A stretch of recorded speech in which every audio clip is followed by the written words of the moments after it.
Bonjour Christophe Jacubizzi. Nouveau coordinateur national de la France Insoumise, numéro 2 du parti. On en parlera tout à l'heure. On va évidemment parler d'abord de ce débat, de cette taxation de l'aérien, cette taxe sur les vols intérieurs. Est-ce que, au nom de l'écologie, on doit effectivement taxer davantage l'aérien, même si c'est au détriment d'Air France, notre compagnie nationale, qui est soumise à la concurrence internationale? Bon, sans doute, la solution passerait par le fait que cette taxe soit partagée au-delà de la question purement française. En Europe, par exemple. Moi, je pense que c'est nécessaire tout de même d'aller vers une taxation de l'aérien, mais il faut dire une chose, c'est qu'elle ne sera pas la solution à tous nos problèmes. Il y a notamment la question de la taxation du kérosène qui fait débat, parce que c'est quand même un mode de transport qu'on sait polluant. Notamment pour les bateaux. Bien sûr. Mais bon, voir aussi que plus que de taxer, il va falloir penser aussi la capacité qu'on a à poursuivre cette logique de toujours plus de voyages par la voie aérienne. Clairement, cette question nous est posée. Aujourd'hui, on peut estimer que c'est à peu près 5% des émissions de gaz à effet de serre qui sont le fait du transport aérien. Mais on nous annonce, par exemple, en 20 ans, un doublement du nombre de voyageurs si on poursuit les mêmes trajectoires. Je ne crois pas, par ailleurs, qu'une taxe sur l'aérien fasse renoncer à ces trajets. Donc, vous auriez préféré qu'on interdise, par exemple, les liaisons domestiques lorsque le TGV existe? Nous avons fait une proposition de loi en ce qui nous concerne avec la France Insoumise, notamment Mathilde Panot et François Ruffin, qui visait à faire en sorte de dire que s'il y a une alternative en train, sans correspondance, dont le voyage correspond en gros à pas plus que 2h30 supplémentaires de ce qu'aurait donné le voyage en avion, alors c'est qu'on peut imaginer passer plutôt par le rail et que c'est souhaitable.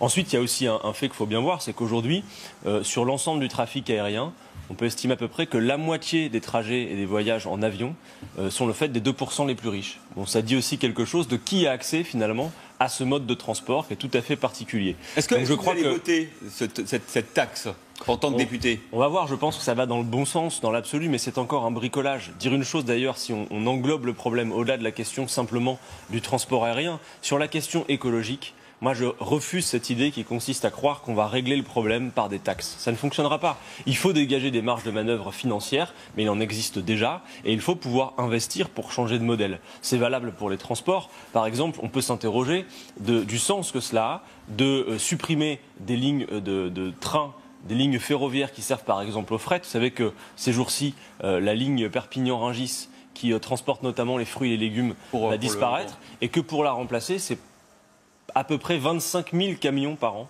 qui vont traverser les routes plutôt que le rail. Voilà, manière de dire aussi que les taxes apparaissent parfois comme le petit bricolage de principe. La com, c'est un peu de la com. Disons que ça donne l'impression que voilà, on s'en occupe, alors du coup on règle le problème avec une taxe. Mais moi je pense. Alors vous ne la pas alors cette taxe? Ça donne un signal intéressant, ouais. Mais ça n'est pas suffisant du tout. Et puis surtout il y a la question de nos économies. Effectivement, il faut pouvoir faire en sorte que ces taxes soient partagées, peut-être au niveau européen et pourquoi pas au-delà. Alors autre sujet sur l'écologie, Brune Poirson présente son plan national contre le gaspillage. Il y a notamment l'interdiction des couverts en plastique, peut-être la consigne pour les bouteilles en plastique, l'interdiction de détruire des produits neufs, par exemple Amazon qui détruit des produits high-tech parce qu'ils n'ont pas été vendus, ou de rendre propre à la consommation des produits alimentaires. Tout ça va dans le bon sens aussi? Il y a des propositions intéressantes, mais je veux vraiment qu'on se garde de penser qu'on va régler le problème dans la durée impartie pour le régler avec ce genre de mesures. J'insiste bien sur un point. Qu'est-ce qu'il faudrait faire de plus alors? Écoutez, par exemple, dire une chose très claire. Quand Brune Poirson, d'un côté, le gouvernement, propose ce genre de loi sur l'amélioration du recyclage du plastique, l'interdiction dans certains domaines, mais que de l'autre main, ils signent des accords de libre-échange qui vont aggraver considérablement. Avec le Canada, notamment, la semaine prochaine, vous allez en discuter à l'Assemblée. Et oui, c'est-à-dire qu'en plein milieu de l'été, le 17 juillet, nous allons enfin pouvoir nous prononcer sur ce traité de libre-échange avec le Canada. Traîne sur la validation de ce traité. Oui, en sachant qu'en vérité, vous le savez peut-être, 90% de ce traité est déjà appliqué avant même que les parlementaires ne puissent se prononcer. Et ça, c'est pas un traité écolo? Non, disons les choses clairement, il est climaticide ce traité. Par les échanges qu'il va multiplier, par le fait aussi que les normes, notamment alimentaires, ne sont pas les mêmes. On va sans doute avoir sur le marché européen le saumon transgénique, des OGM, etc. C'est pas interdit par le CETA, ça, le saumon transgénique. Mais non, on voit bien clairement que l'idée, c'est d'abaisser les normes pour faire en sorte qu'il existe un grand marché. Et ce que vous dites est vrai? Le seul but du saumon transgénique, oui, alors peut-être que ce sera étiqueté, mais bien évidemment que ce genre de produits vont arriver. De la même manière, au Parlement européen qui s'est installé récemment, on a déjà commencé à discuter d'un autre traité de libre-échange avec le Mercosur, avec donc le Brésil, le Paraguay, l'Uruguay et l'Argentine. Et on nous dit que c'est un bon accord. En réalité, on parle de potentiellement 200 000 tonnes de viande qui vont arriver sur le marché européen. Traité, non, mais c'est en cours de discussion. Et puis déjà à l'Assemblée... Pour les raisons que vous évoquez. Et puis déjà à l'Assemblée, on met l'ambiance de travail en nous disant c'est un bon accord, il faut aller vers ce type d'accord. En réalité, dans le même temps, Monsieur Bolsonaro au Brésil vient de réintroduire 239 pesticides dont la plupart sont interdits dans l'Union européenne et s'accommode très bien du travail des enfants. C'est avec ces gens-là qu'on va faire des traités de libre-échange avec la déforestation de la forêt amazonienne. Donc moi je veux dire une chose. Tout le monde est écologiste dans la période et ce gouvernement a bien compris que c'était la toile de fond. Il y a une exigence en matière climatique, l'opinion publique se mobilise. Mais il n'est pas crédible ce gouvernement. Mais si vous voulez, clairement, signer d'un côté des traités de libre-échange annule tout ce que vous faites par ailleurs. Et moi, je souscris à la thèse qui consiste à dire il n'y a pas d'écologie possible si l'on maintient un modèle libéral, un modèle de libre-échange. Par contre, on peut faire tout autre chose, notamment réindustrialiser et commencer par la France, pourquoi pas, par la planification écologique, faire en sorte que véritablement l'activité humaine... Vous êtes un planificateur, vous voulez la planification écologique et industrielle, vous voulez le gosse blanc. Mais je vois bien la caricature que vous tentez. Mais Christophe Jacubizine, vous avez le droit. Si les scientifiques nous disent que nous avons un temps limité pour régler le problème, admettez que sans doute le fait de planifier quand on a un temps limité paraît être une solution tout à fait raisonnable et sérieuse, vous en conviendrez. D'ailleurs, les entreprises planifient leur activité aussi. Moi, je crois que si vraiment on veut se saisir du problème et le traiter à bras-le-corps, alors il faut faire l'économie de la mer, il faut faire la transition énergétique, et les techniques existent. Il faut faire la transition de notre modèle agricole et arrêter avec ce libre-échange fou, sans quoi on peut mettre 2-3 taxes sur l'aérien, sans quoi on peut appeler à interdire les couverts en plastique. On ne réglera pas le problème dans le temps imparti pour le faire. La crise climatique, maintenant, elle s'invite dans notre quotidien. Et j'insiste sur un point, c'est qu'Emmanuel Macron, récemment, a dit, souvenez-vous-en sur le parvis de l'Élysée avec Elton John, il a dit, notamment à la jeunesse qui se mobilise, vous devez nous rendre la vie impossible à nous les dirigeants. Et dans le même temps, on a vu que les jeunes d'Extinction Rébellion qui s'étaient mobilisés avaient reçu des coups de gaz lacrymogène à bout portant. Pourtant, ils ont respecté le message du président. Empêchez-nous, menez-nous la vie difficile à nous les dirigeants. Oui, faites-le, parce que c'est une urgence absolue que de traiter le problème. Il y a un autre sujet qui est très concernant pour des millions de Français, le déremboursement de l'homéopathie. 2020, simplement 15% de remboursement. Et en 2021, annoncé Agnès Buzyn, la ministre de la Santé, 0% de remboursement sur les médicaments homéopathiques. Ça vous semble être une sage décision? Moi, je vous avoue qu'à part le fait de comprendre que cela va procéder à la hausse des tarifs pour d'autres médicaments et que certains laboratoires vont en bénéficier. Pourquoi? Parce que de fait, il va y avoir du coup sans doute pour pas mal de gens qui utilisent ce type de remèdes, la nécessité pour eux, s'ils estiment que ces remèdes sont efficaces, de passer à d'autres formes de médicaments. Remboursés. Effectivement, mais donc potentiellement, on voit ce que ça pourrait supposer en termes d'effets sur le marché pharmaceutique. Vous auriez fait cette économie, vous auriez supprimé le remboursement de l'homéopathie? Moi, honnêtement, j'entends ce qui a été indiqué par la ministre sur l'efficacité relative, mais par ailleurs, je pense qu'on a, mais on a tous autour de nous des gens qui l'utilisent, qui en sont satisfaits. Bien sûr. Moi, je vois par exemple que c'est beaucoup donné par exemple les maux de dents des enfants et que c'est efficace. Et il y a beaucoup de gens qui les contusions, il y a beaucoup de gens qui utilisent l'homéopathie, qui en sont satisfaits et pour qui vraisemblablement ça a des bénéfices. Moi, par exemple, quand certains enfants, on voit que ça a des effets sur eux, je ne pense pas que sur un enfant de 10 ans, il y ait des effets psychosomatiques ou des effets placebo d'un médicament. Donc bon, voilà, j'interroge finalement la mesure. Et donc, vous interrogez, mais vous êtes pour ou vous êtes contre? Non, moi, dans l'absolu, je ne suis pas convaincu aujourd'hui de l'intérêt de dérembourser ce médicament. Alors, un autre sujet qui a fait beaucoup débat au début de semaine, c'est est-ce qu'il faut sanctionner les professeurs qui ont pris en otage, pour moi qu'il dit, c'est le président de la République, le bac 2019. Écoutez ce que Aurore Berger, à votre place, il y a 2 jours, disait sur ce sujet. On l'écoute. Vous savez, dans n'importe quelle organisation, si vous refusez à un moment de faire ce pourquoi vous êtes aussi recruté, rémunéré, si vous faites de la rétention et que vous substituez un bien qui ne vous appartient pas, je crois qu'il est assez légitime de se dire que cela ne peut pas rester impuni. Est-ce que les professeurs doivent être sanctionnés, ceux qui ont fait grève et qui ont retenu des copies des élèves? Non, parce que le droit de grève est un droit constitutionnel. Et le droit des élèves? Mais parlons-en. À avoir un bac équitable? Parlons-en.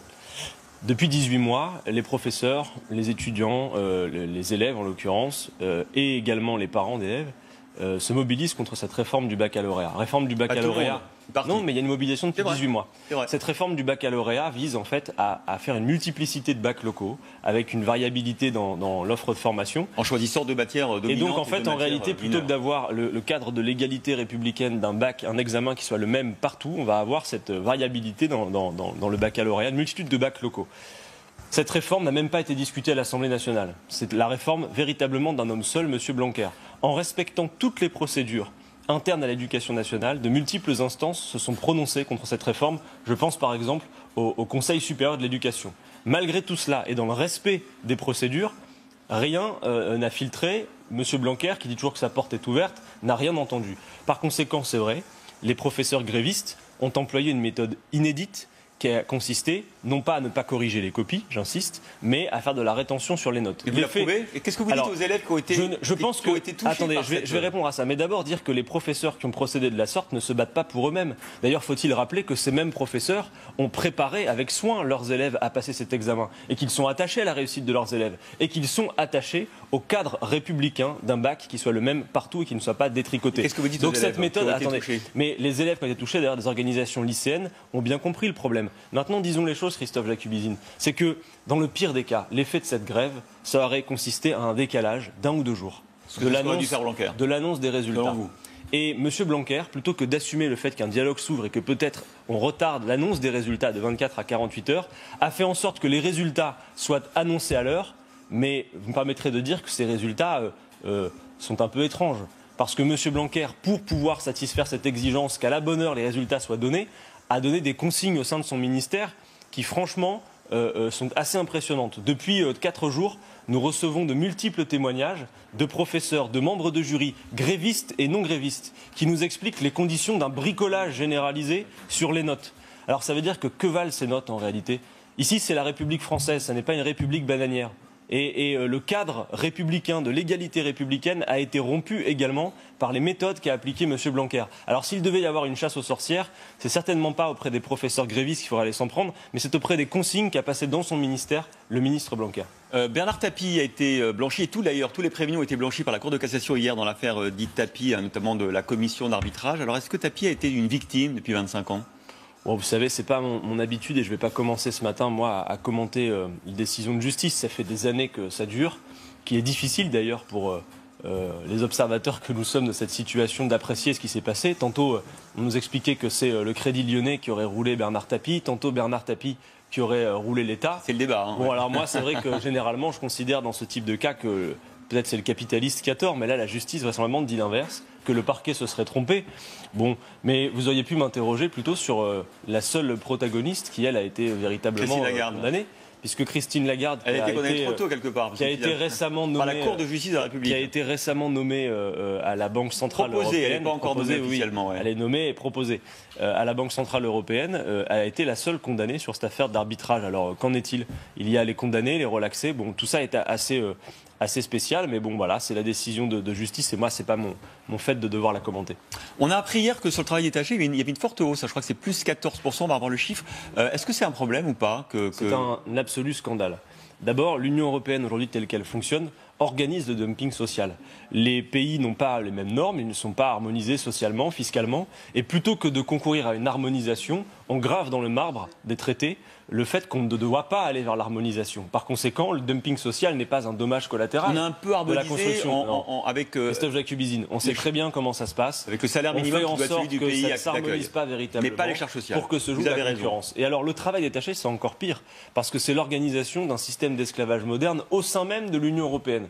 Enfin, vous avez du coup des travailleurs qui, parfois par triangulation, sont détachés d'un pays d'origine pour venir travailler, mais entre deux, ils ont signé un contrat dans un autre pays encore. Par exemple, moi j'ai eu à connaître cet exemple des chantiers de Dunkerque sur le terminal méthanier, où vous avez par exemple des travailleurs roumains détachés depuis l'Italie, où ils n'ont jamais mis les pieds, ils ne parlent pas italien, qui travaillent sur le chantier à Dunkerque. Et alors ce qui se passe, c'est qu'ils payent des cotisations sociales même pas dans leur pays d'origine, mais en Italie, où ils ne sont jamais allés. Et donc, quand ils ont à connaître un accident du travail, eh bien, ils ne sont pas indemnisés. C'est un système absurde, et moi, je le dis, on a eu le mensonge de M. Macron qui nous a expliqué que c'était à travail égal, salaire égal, mais c'est faux. Parce que vous le savez, les cotisations sociales faisant partie du salaire, si vous payez les cotisations sociales dans le pays d'origine, il n'y a pas, par définition, à travail égal, salaire égal. Il faut abroger cette directive du travail détaché. Vous venez d'être désigné par les adhérents de la France Insoumise coordinateur national sur proposition de Jean-Luc Mélenchon. Ça fait de vous le numéro 2 ou le numéro 1 du parti? Je sais pas, pourquoi pas le 8 ou le... Non, mais moi je vous demande 1 ou 2. Depuis 15 jours, tout ça est lu avec un prisme très hiérarchique. En réalité, ce sont un certain nombre de tâches que je vais prendre en charge puisque nous ouvrons en quelque sorte un nouveau chapitre, une nouvelle saison de la vie de ce jeune mouvement, la France Insoumise, qui avait d'abord été pensé simplement pour soutenir une candidature à la présidentielle, puis pour faire un programme, et qui a maintenant à penser le temps long, et notamment à déployer des méthodes dans tout le pays qui visent à permettre, parce que c'est notre rôle, et c'est le rôle que nous voulons jouer, de faire en sorte que celles et ceux qui sont éloignés de la vie politique y reviennent et s'impliquent directement. Nous voulons être un outil au service de l'implication du peuple parce que je pense, et nous pensons à la France Insoumise, que l'implication du peuple est la seule solution dans le paysage politique que nous avons en ce moment. Et c'est votre nouvelle feuille de route. Bon courage, Adrien Quatennens. Merci à vous.